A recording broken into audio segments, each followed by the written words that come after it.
Había anunciado esta tercera videocolumna dentro del ciclo de En busca del tiempo perdido como la literatura y el mal. Pero quisiera hacer una pequeña variación, quisiera llamarla literatura versus posverdad, o si quieren, literatura contra posverdad. La literatura y el mal es un texto fantástico, extraordinario que escribió Georges Bataille hace unas buenas décadas, en donde dice que la decisión de escribir o la actitud de escribir y la consecución de un estilo de escritura que tiene que ver con el otro, en principio hace que el escritor se vuelva un niño. Y del mal al que él se refiere es, por supuesto, a esa actitud pueril, a esa actitud de decir cuando todos afirman qué hermosos trajes tiene el emperador, pero ¿por qué dicen que tiene hermosos trajes si está en camisa o está desnudo? Esa actitud un poco de meter las narices donde no lo llaman, pero no a la manera del intelectual o del pensador o del crítico o del analista o del intérprete, no, sino a la manera del niño juguetón, del niño que incluso poetiza y cree que al señalar aquello que los adultos se hacen los que no ven y al hacerse los que no ven, no ven, pues está tocando estructuras muy profundas de la condición humana y de las relaciones que lo embargan, que lo rodean al niño. No hay escritura literaria ni escritura novelística sin ser niño, pero sin ser niño justamente asumiendo esa ironía que por supuesto va a estar cargada de humor y que puede ser uno fuertemente reprendido cuando cual niño que evoca el paraíso perdido de la infancia señala el mundo de los adultos, el de las personas mayores que todo lo disimulan y que a medida que se hacen más mayores y se toman más en serio viven del simulacro, de la apariencia, de la fachada y por supuesto son incapaces de reconocer su vulnerabilidad, su fragilidad, su desnudez. El niño desnuda todo eso y la actitud del escritor es una actitud como de un niño, es más, de un niño que siempre liga ese pasado con el presente y a veces con un futuro donde sigue jugando como niño.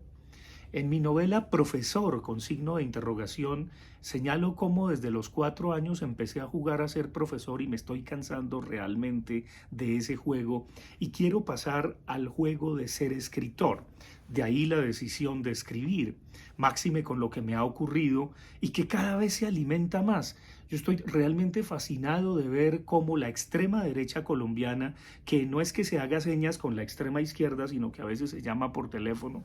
ha tomado una fotografía mía en donde fui invitado en el año 2017 en el marco del año Colombia-Francia, del cual yo fui el comisario general de parte de Colombia, de una cena de Estado a la que fui invitado en el Palacio del Elíseo y donde conocí y tuve la ocasión de departir con el presidente Emmanuel Macron, pues han tomado esa foto para decir que yo iba en la comitiva de Gustavo Petro esta vez al Elíseo ante Francia, que viajé por Egipto y que cómo es posible que Petro viaje con un violador. Yo como no tengo agua en la boca, ni estoy detrás de ningún puesto, ni nada por el estilo, pues digo las cosas de manera flagrante. Es evidente que es una posverdad calcada, cortada y copiada, como las narrativas de ese personaje enfermo que padece de Cluster B y que huyó, dizque por el tapón del Darién, patrocinado por una extrema derecha que recibió la pelota de la extrema izquierda femichista que se lo entregó y llegó hasta las montañas rocosas en el estado de Utah y ahora clandestinamente pide asilo y se sigue victimizando porque de otra manera no existe en su miserable condición humana, calumniadora además, calumniadora que dice cosas realmente fuera de contexto y realmente ridículas, que soy un violador en serie, que desde hace más de 20 años me denuncian, que he torturado, mejor dicho, ya que el destripador se queda pequeño con respecto a las fantasías narcisísticas, ególatras de este miserable ser, que es una víctima que fue usada por una femichista para instrumentalizar todo ello contra Fabián Sanabria. Pero Lo que más me divierte de ello es la manera como cortan, copian y pegan ese tipo de narrativas, diciendo ahora que entonces viajé con Petro y que Petro viajó con un violador. Esa es la prueba fehaciente de cómo inventan mentiras, de cómo las instrumentalizan y de cómo evidentemente mi caso es absolutamente político. Pero no importa, todo se demostrará en su debido tiempo y en su momento. Por supuesto, expondré las pruebas contundentes de las calumnias que me levantaron y que por supuesto han tratado de silenciarme, censurarme y lo que está de moda hoy, cancelarme, pero nunca podrán hacerlo a menos de que me asesinen, literalmente. Y aún asesinándome seguiré hablando. Pero volvamos a la literatura contra posverdad. Entonces, evidentemente, lo único que faltaría, otro pequeño paréntesis, es que un personaje que es el abogado de la presunta víctima de extrema derecha, que es hijo de un general que tuvo que ser retirado de la policía y que prohibía los tatuajes en los jóvenes, pequeños detalles Boccaccio di Cardinale, que van a ilustrar evidentemente mi novela El Disidente, pues trato de ver cómo se construye un personaje.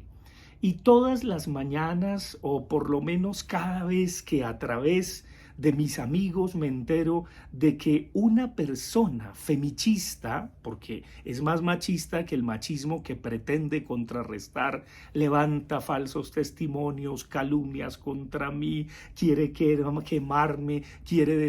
descuartizarme simbólicamente, dice que se siente víctima, hostigada, etcétera, etcétera. Por supuesto, estoy haciendo literatura acá, nada tiene que ver con la realidad, y el que tenga oídos que oiga. Bueno, pues esta persona, ¿por qué persigue al protagonista de la novela que estoy escribiendo, El Disidente?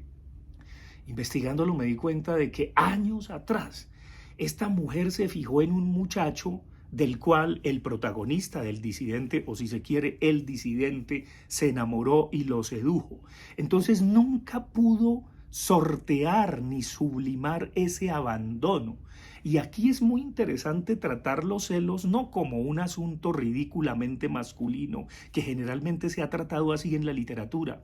¿Acaso nos hemos puesto a pensar en los celos femeninos que podrían vengarse hasta la séptima generación? Por supuesto, hablo metafóricamente en términos bíblicos. ¿Recuerdan cuando el Dios del Antiguo Testamento se vengaba hasta la séptima generación? Y por eso en el Nuevo Testamento Jesús dice que hay que perdonar no solo 7, sino 70 veces 7. La Escritura sirve para perdonar, entre otras cosas, y para divertirse también. Bueno, pero ¿por qué esta persona persigue al protagonista del disidente? Muy sencillo, porque sin querer y sin saber el disidente sedujo al macho que le hacía falta. Y en adelante se vuelve femichista, lesbiana, evidentemente sufre muchísimo esta persona, pero lo que es más grave es que se vuelve una fanática persecutora de hombres y quiere a toda costa arreglar cuentas con ese trauma original que entre otras cosas se reporta a su infancia, pero es parte de su vida miserable y desgraciada.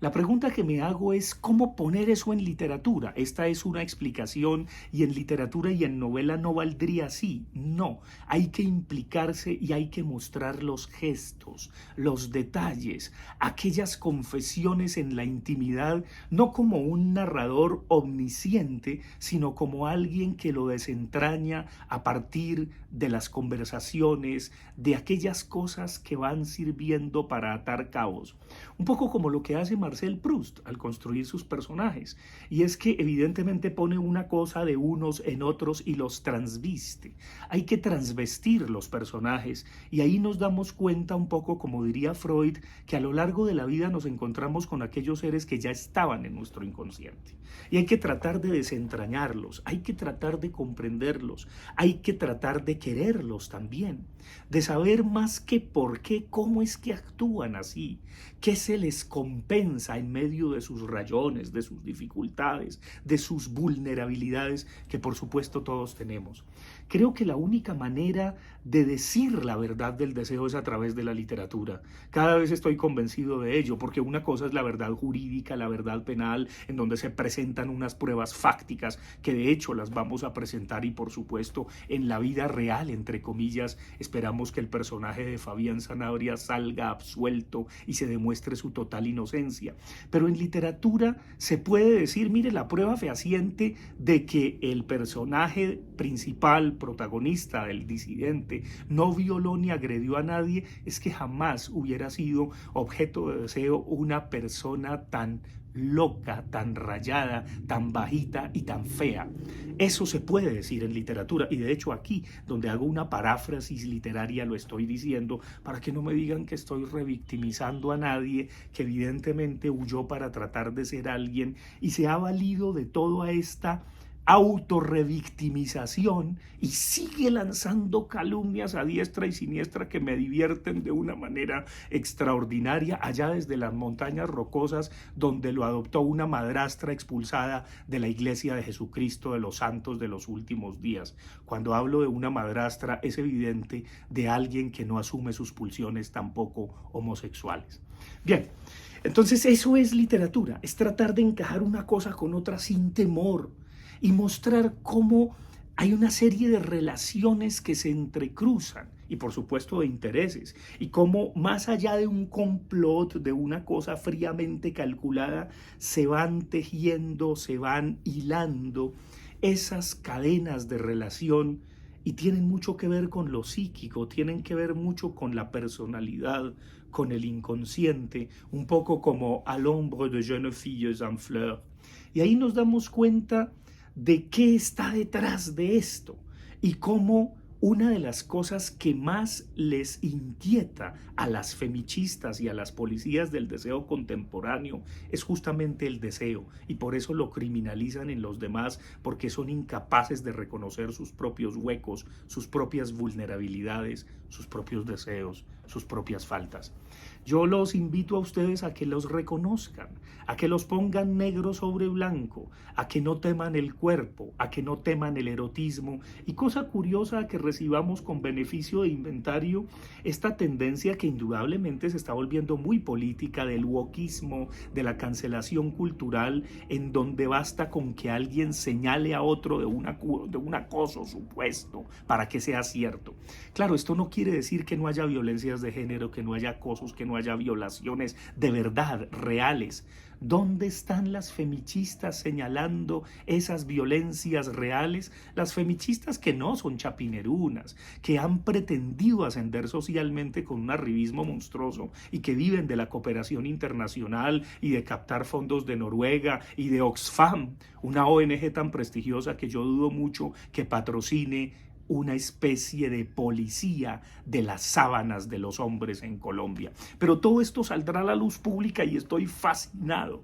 de ver cómo cada vez mi novela crece, cómo cada vez la tinta corre y sobre todo cómo cada vez estas personas miserables no tienen otra razón de ser sino tratar de criminalizar el deseo en otro porque ellas no aceptan su propio deseo. Nos vemos la próxima semana para hablar de celosías literarias y vamos a volver un poquitico a Marcel Proust y vamos a abordar no solamente las celosías de mi apartamento, sino los celos. ¿Qué hay detrás de los signos celosos? No solamente en términos amorosos, sino mundanos y del arte. En una semana nos vemos y abrazos y ronroneos.